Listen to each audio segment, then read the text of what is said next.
besta que surge do abismo pelejará contra ela e as vencerá e as matará, diz Apocalipse 11, verso 7.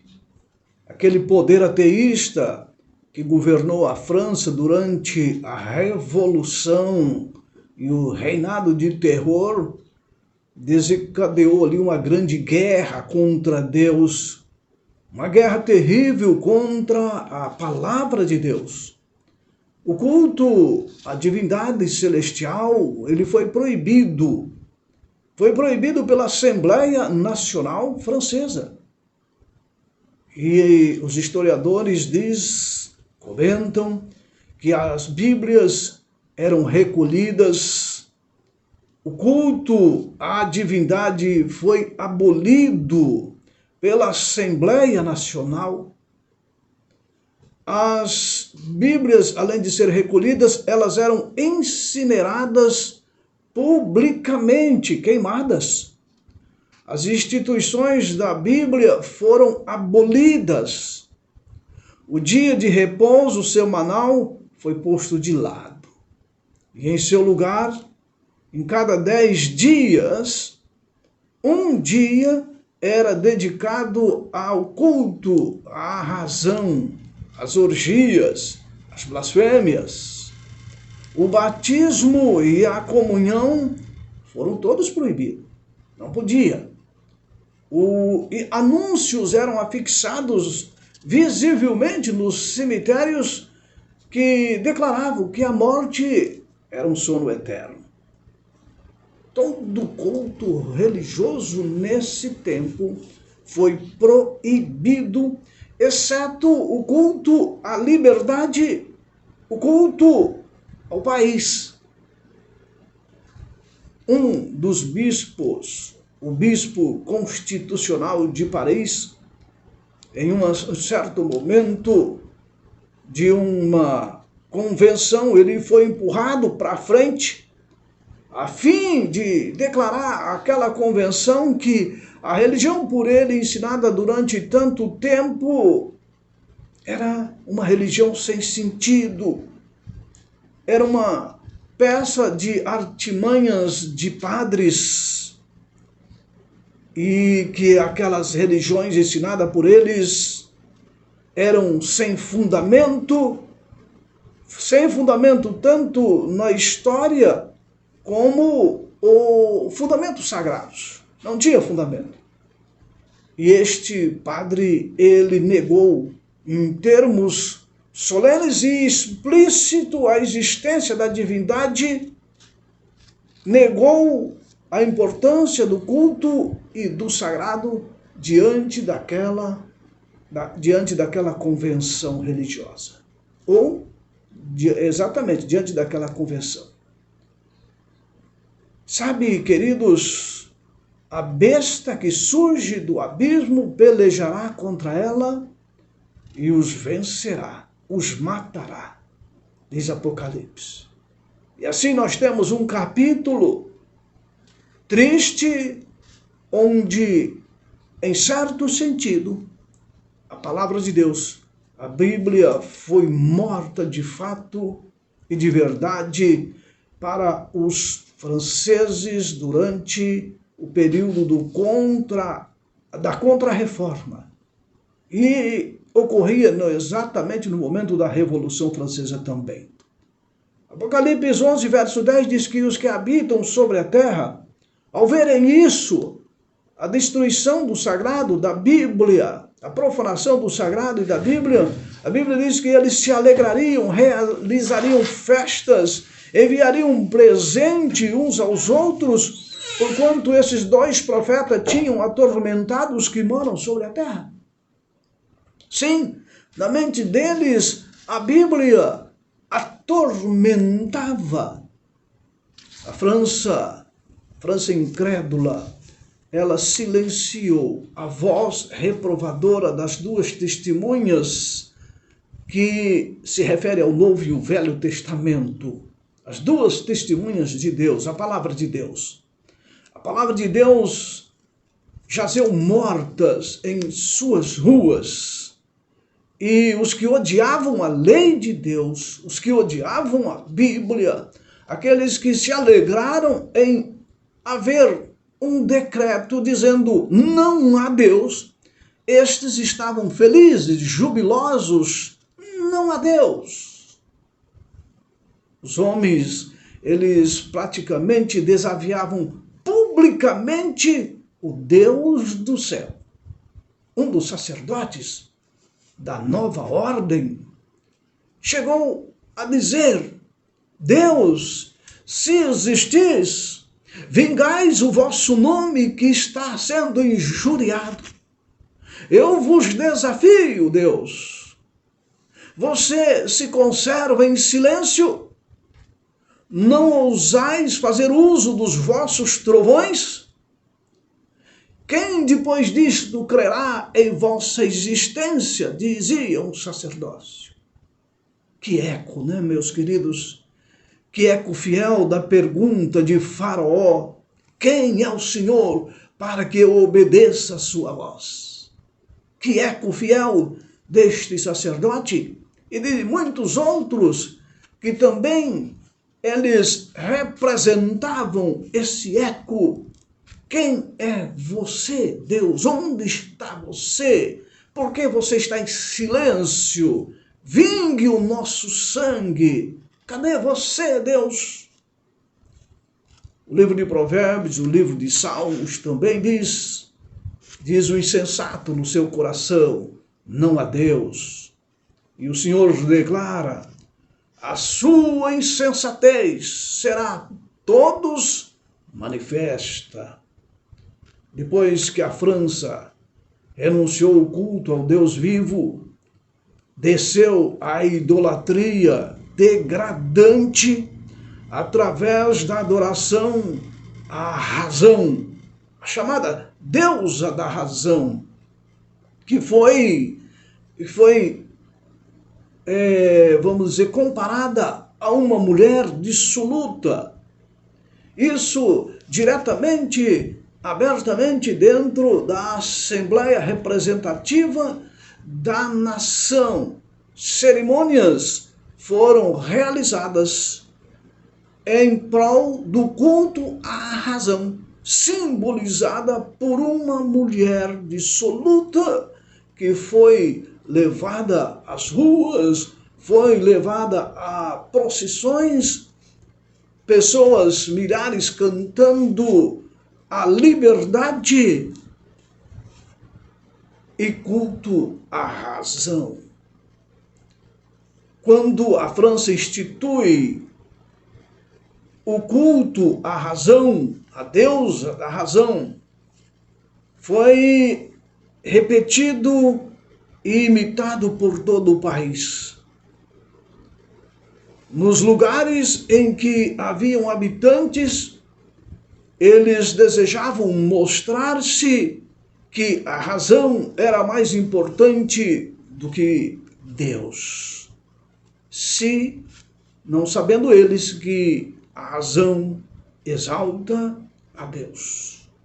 Sim, os habitantes desejavam mostrar-se à altura dos grandes da revolução, que a razão era mais importante do que o culto à atividade celestial. Essa deusa da razão foi levada a público diante de multidões, e alguém chegou a dizer: mortais, cessai de tremer perante os trovões impotentes de um Deus que os vossos temores criaram. Não reconheçais doravante outra divindade senão a razão. E este dizia: ofereço-vos sua mais nobre e pura imagem.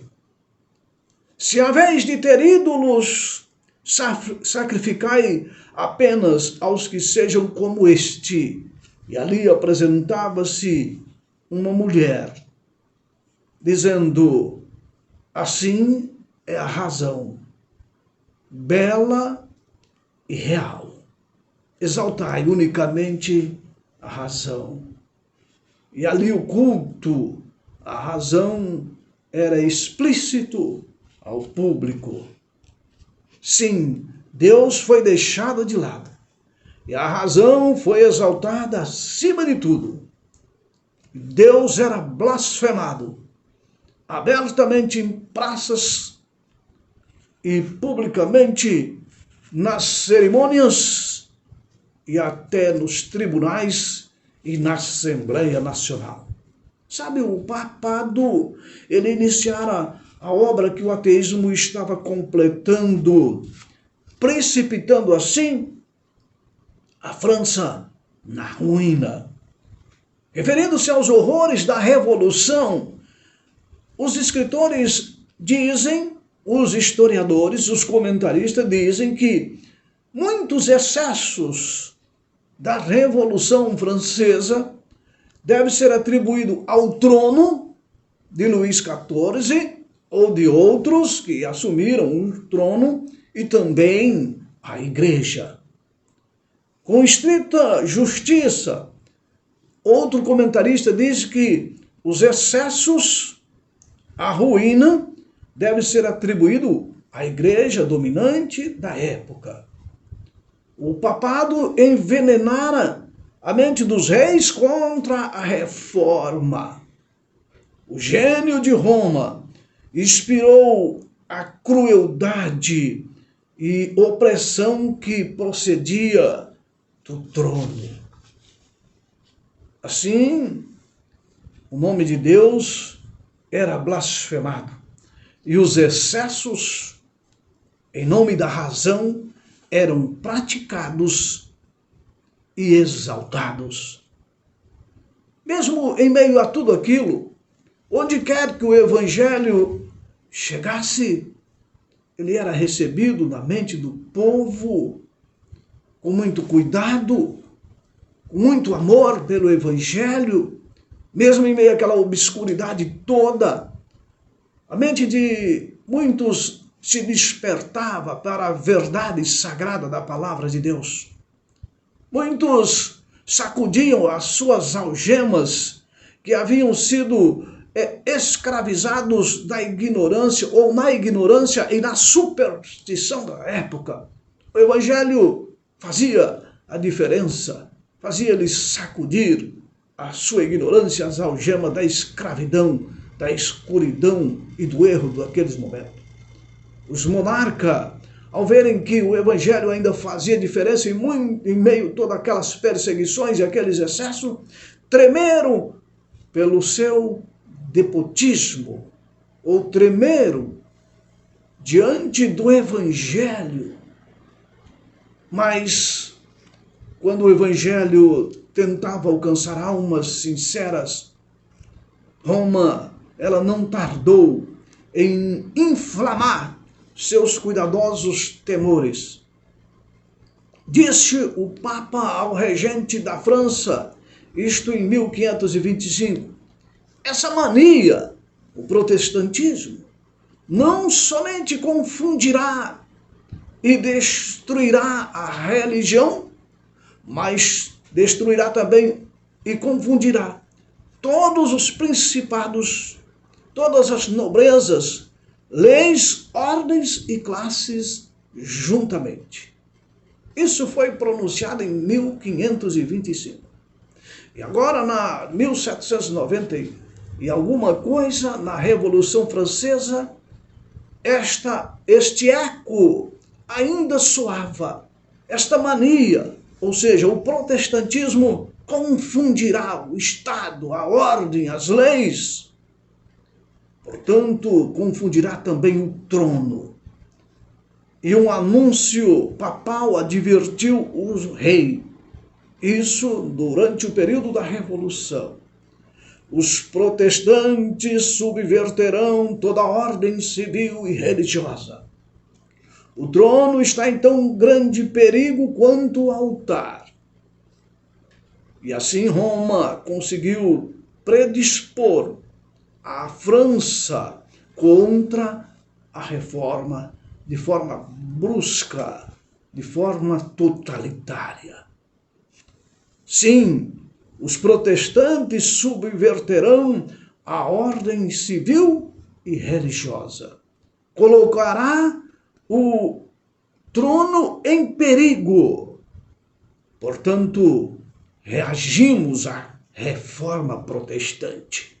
E assim foi a Contra-Reforma, uma reação dura, brutal contra os reformadores.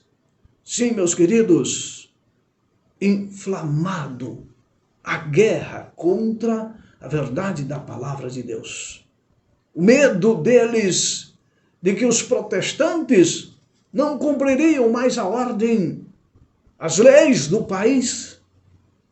Sim, o inimigo sempre busca inverter a verdade, inverter o bem, inverter o amor. Os protestantes não queriam nada mais, nada menos do que pregar um evangelho que salva, que restaura, o evangelho que exalta o Deus Criador. É isso que os protestantes queriam. Eles não queriam a desordem no trono, não, eles queriam ordem. Eles não queriam medo, temor, impor medo ou temor, não, eles queriam ordem, paz. Sim, o ensino da Escritura Sagrada teria implantado no coração do povo o princípio da justiça. Era isso que os protestantes queriam.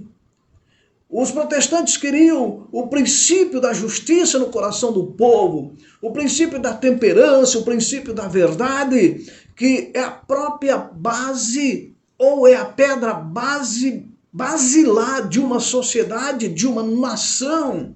Uma nação só pode ser próspera se houver justiça, se houver verdade.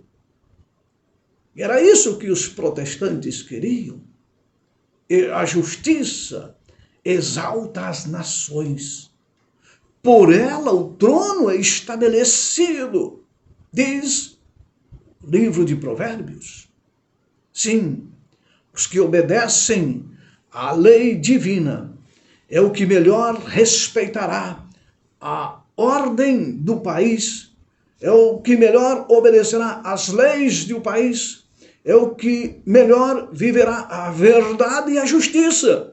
Sim, são aqueles que obedecem à lei divina, obedecerão também prontamente à lei do Estado, quando não ferir os princípios de Deus.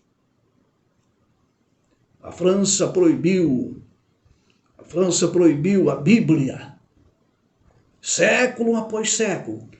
Homens de integridades, homens de agudeza intelectual e força moral, que tinham fé para sofrer pela verdade, labutaram como escravo nas galeras, pereceram na fogueira ou apodreceram nas celas das masmorras.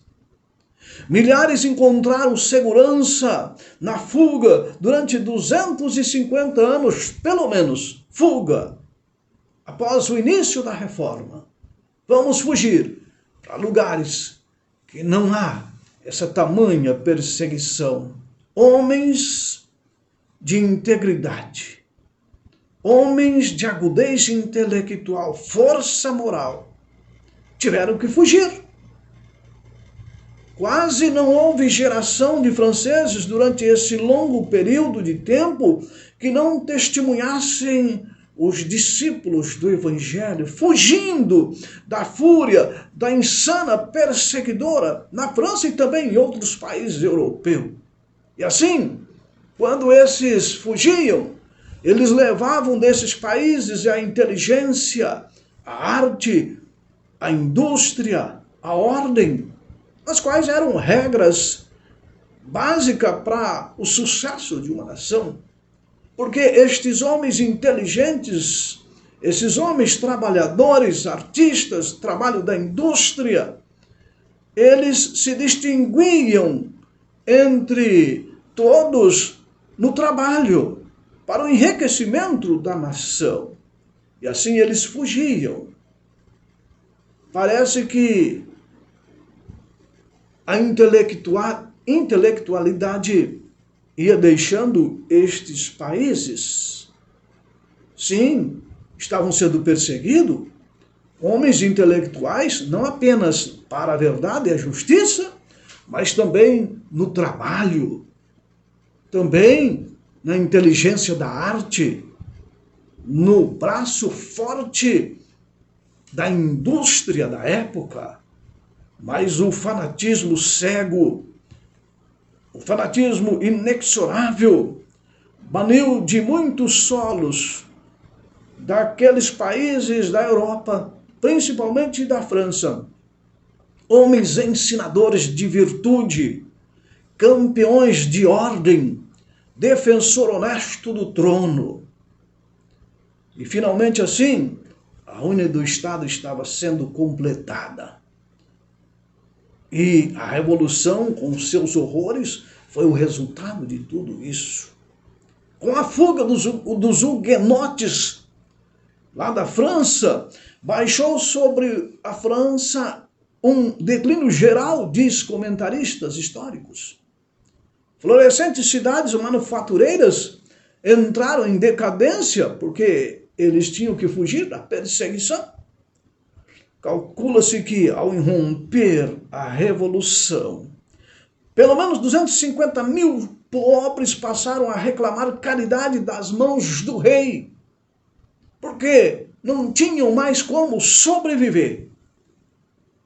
Somente os jesuítas é que floresciam naquela nação decadente. Somente os jesuítas. Sabe, queridos, o Evangelho teria proporcionado à França a solução dos problemas que frustraram o clero, seu rei e os seus legisladores, e que finalmente mergulharam a nação na anarquia e na ruína. O Evangelho seria propício para a restauração, para o crescimento, para o sucesso, para a prosperidade da nação. Mas o Evangelho, ele foi posto de lado, pisado a pé, morto, como diz a palavra de Deus. Sob o domínio de Roma, porém, o povo tinha perdido as benditas lições do Salvador Jesus Cristo, as lições de altruísmo, as lições do amor abnegado em benefício de outras pessoas. Perdeu-se esse espírito de abnegação, de altruísmo. Os ricos não recebiam qualquer repreensões ou repreensão por oprimir os pobres. Não, oprima esses pobres, sem repreensão, sem justiça para eles. Estes pobres miseráveis, agora, eles não recebiam qualquer auxílio diante de toda aquela degradação do Estado. O egoísmo dos abastados e poderosos tornou-se mais uma vez muito opressivo naquelas terras. Sabe, durante séculos, os ricos lesavam os pobres, e estes odiavam os ricos. É só olharmos a história para vermos isso, a opressão terrível, a pobreza terrível que generalizava-se naquelas nações. O Evangelho que poderia restaurar, trazer paz, trazer uma substância social, foi banido, e assim eles estavam recebendo o que eles estavam plantando. Em vez de manter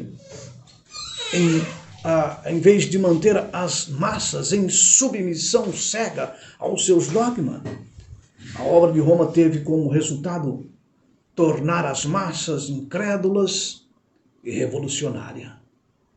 Quando o Evangelho não traz a paz, ao contrário disso, vai haver o ódio. Sim, o Evangelho não era plantado no coração das pessoas, eram excluídos e proibidos, assim entrava o ódio, a incredulidade e a revolução. Onde não há amor, há ódio. Onde não há pregação da paz, vai haver revolução. E assim foi desprezado a verdade de Deus. O único Deus que as pessoas conheciam naqueles dias era Deus de Roma. Consideravam assim a sua avidez e crueldade como fruto da Bíblia, da qual eles nada queriam saber. A culpa disso tudo, a culpa desta revolução, a culpa desta fuga, a culpa do declínio, estrutural, do declínio da prosperidade, era culpa da Bíblia. Esses reformadores que são culpados. Sim, é culpa desses crentes, desses cristãos. A culpa, em vez de ser por causa da insanidade, da loucura dos governantes, dos dominadores, esta culpa recaía sobre os coitados, pobres dos reformadores que queriam nada mais do que a paz e o bem-estar da nação e do povo. Roma tinha representado falsamente o caráter de Deus, meus queridos. E agora, os homens passaram a rejeitar tanto a Bíblia quanto o autor da Bíblia Sagrada. Na reação, Voltaire, por exemplo, e os seus associados, eles puseram inteiramente de lado a palavra de Deus e disseminaram a incredulidade. Voltaire chegou a pronunciar: se foi necessário 12 ignorantes homens para criar uma religião, criar uma dita verdade, um cristianismo, se foi necessário 12 ignorantes homens, precisa de apenas um francês para acabar com essa questão de Deus e de Bíblia. Tanta incredulidade. Roma calcara o povo sob o seu tacão de ferro. Agora então as massas arrojaram de si toda restrição. Enraivecidas, rejeitaram a verdade, rejeitaram a falsidade, ambos ao mesmo tempo. Rejeitando tanto a Bíblia como o governo, como autoridade do trono. E assim a revolução generalizou-se. Sabe, queridos, a França ceifou em sangue a colheita de sua submissão a Roma.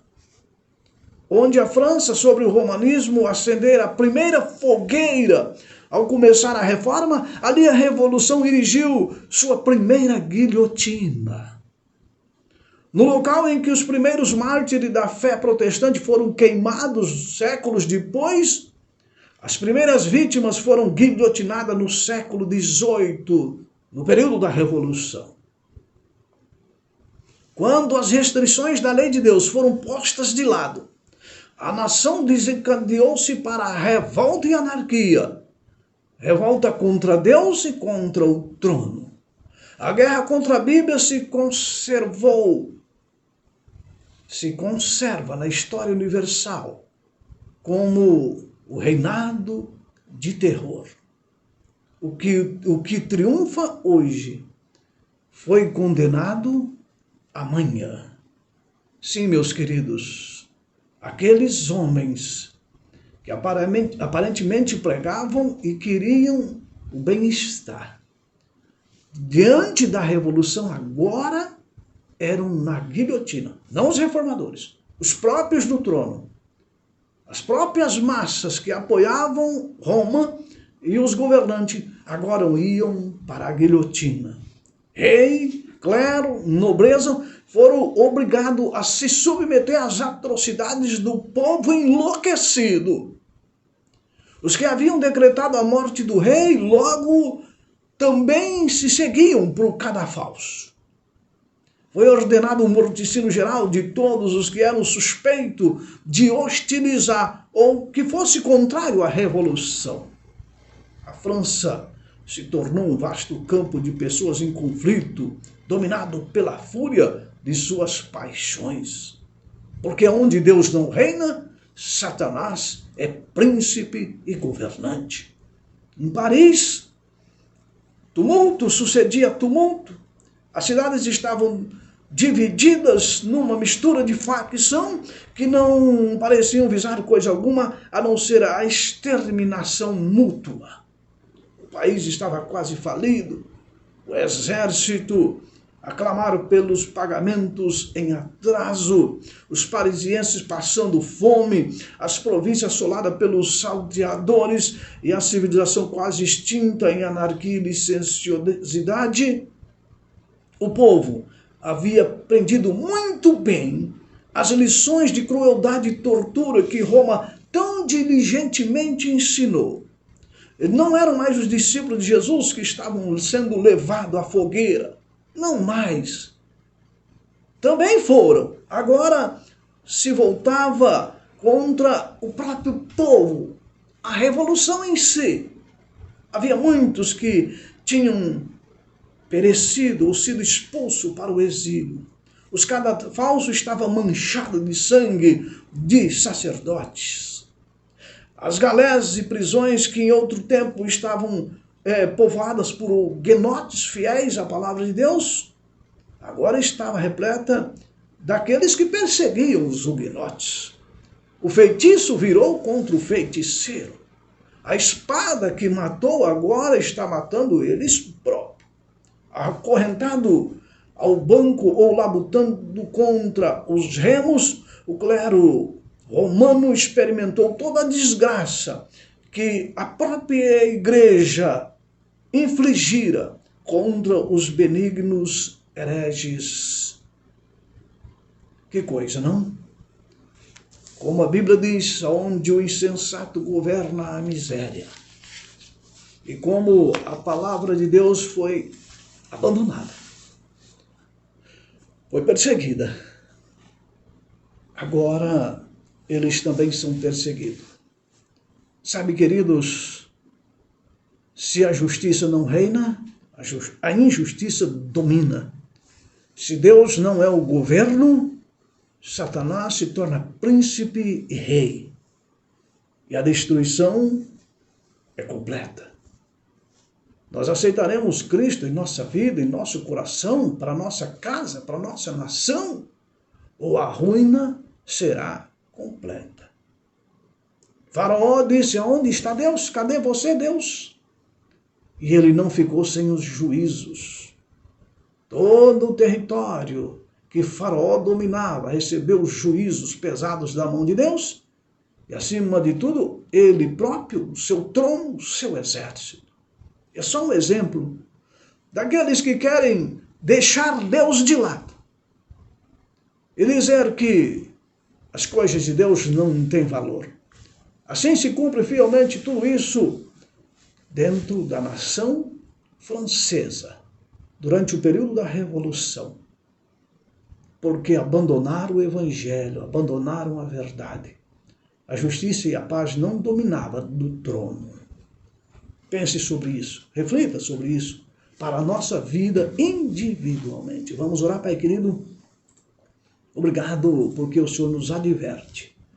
O Senhor traz estas experiências do passado para que vivamos a vontade do Senhor hoje. Abençoe nossos queridos ouvintes. Toma cada um de nós em tuas mãos. Consagra a nossa vida ao Senhor para a fé e para a obediência a Ti. Fica conosco em nome de Cristo Jesus. Amém? E amém. Meus queridos, eu desejo a você um bom final de semana. Espero você no próximo programa, se assim Deus nos permitir. Até lá.